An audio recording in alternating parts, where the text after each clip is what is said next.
Salut à tous, alors voilà le nouvel épisode de cette maudite trottinette Laoti L6 Pro. Si vous avez vu ma vidéo d'il y a un bon mois, j'avais reçu cette trottinette courant février. J'ai tout de suite vu qu'elle avait un problème d'autonomie, elle était annoncée pour jusqu'à 100 km en petite vitesse, et en petite vitesse moi j'atteins péniblement à obtenir 35 km d'autonomie.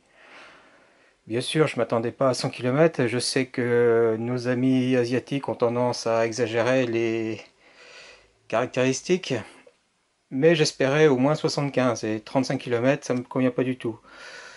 Donc, litige chez Banggood. Le vendeur ne veut rien entendre. J'ai ouvert la batterie, enfin j'ai ouvert le compartiment batterie et j'ai testé la batterie seule sur un outil de décharge. Et j'ai obtenu à plusieurs reprises une capacité maximum de 17 ampères-heure au lieu des 24 ampères-heure qui sont annoncés ici. Du coup, eh bien, un mois d'échange à peu près pour obtenir enfin qu'on m'envoie une nouvelle batterie. La voilà. Donc, elle est légèrement différente en aspect, mais en taille, ça se ressemble. Et elle était censée également être 24 ampères-heure. 13 série 5 parallèle en 21700, donc ça me semblait bien. Après, bah, on est actuellement en mars 2023 et quand je vois quelle date de l'année dernière, eh bien je me dis, oh ça pue. Et voilà, je l'ai testé en charge-décharge déjà 2 fois et maintenant je vais vous montrer une troisième décharge. Donc là, le chargeur est branché à la trottinette qui est branchée à la batterie pour la charger. Et maintenant, on va la mettre en banc de décharge. Hop. Alors, on va tester la batterie avec mon banc de décharge, comme vous l'avez déjà vu dans d'autres vidéos. Celui-ci est constitué de différentes lampes. Ici, c'est 5 lampes, 4 devant et une derrière, qui font 50 watts chacune. On obtient ainsi à peu près 250 watts de décharge, ce qui est tout à fait conforme à ce qu'on doit voir avec ce genre de batterie, puisque c'est fait pour des moteurs de 250, 500 watts ou bien plus. Je vais également mesurer la tension avec ce voltmètre connecté Bluetooth, enregistrer les données sur ce datalogger pour faire une courbe de décharge qui va permettre de voir à partir de quelle tension ça va s'effondrer et la pente de cet effondrement. Puisqu'on a 24 ampères-heure, on devrait tenir pas mal de temps. Le calcul est ici. Et je crains qu'on sera beaucoup moins que ça. Et bien, il ne reste plus qu'à lancer la décharge.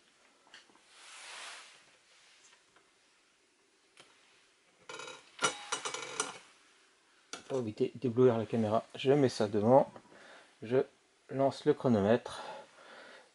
L'enregistreur est lancé également.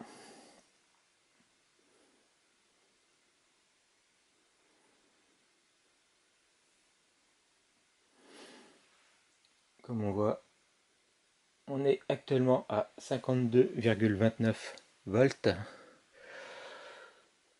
ce qui est à peu près la tension normale d'une batterie 48 volts chargée.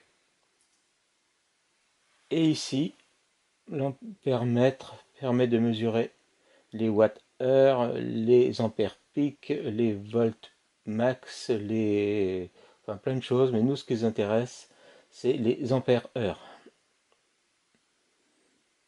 Ici, on voit qu'on a une puissance consommée instantanée de 221 watts la fameuse tension de 51, enfin 52 quelque chose. Et puis le nombre d'ampères, 4,2 ampères instantanés. Il y a toujours une petite différence entre le voltmètre et ça, mais ce n'est pas du tout critique pour la mesure qu'on est en train de faire. Allez, on se dit dans quelques heures. Et puis un timelapse pour prouver mes dires.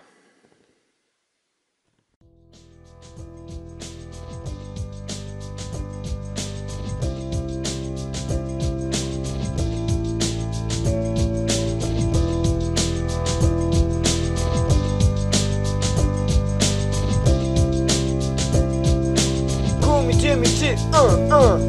Ouais, elle est bien ta chanson, mais on met quoi dessus? Bah je sais pas en fait, tu vois, c'est un petit peu un bouche-trou en fait. Ah. Bon bah tu sais quoi, maintenant je pense que ça suffit, ça fait son rôle de bouche-trou. On On la passe à la suivante. Voilà là. Bon, ok.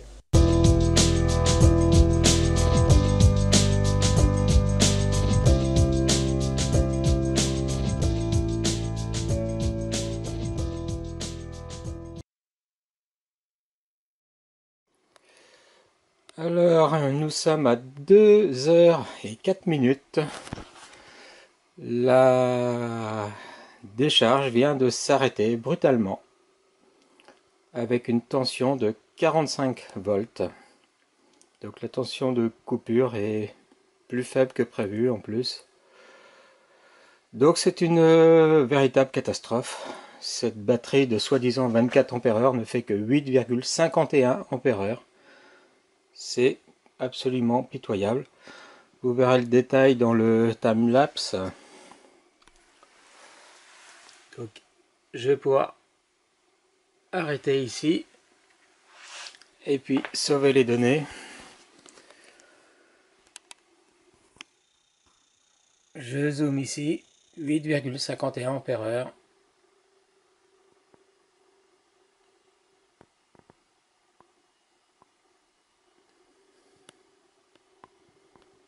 Voilà.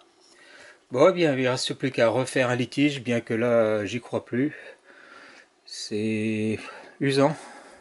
3 mois pour avoir une trottinette qui fonctionne correctement. Et on tombe que sur des charlatans. C'est vraiment usant. J'espérais franchement beaucoup que Banggood soit mieux que AliExpress niveau fiabilité, mais j'ai peut-être trop attendu. Ou je suis peut-être trop crédule. Après, ben, je suis pas prêt non plus à foutre 2500 balles dans un vendeur français. Donc, eh ben, on va faire un pack de batterie tout seul. Allez, ciao!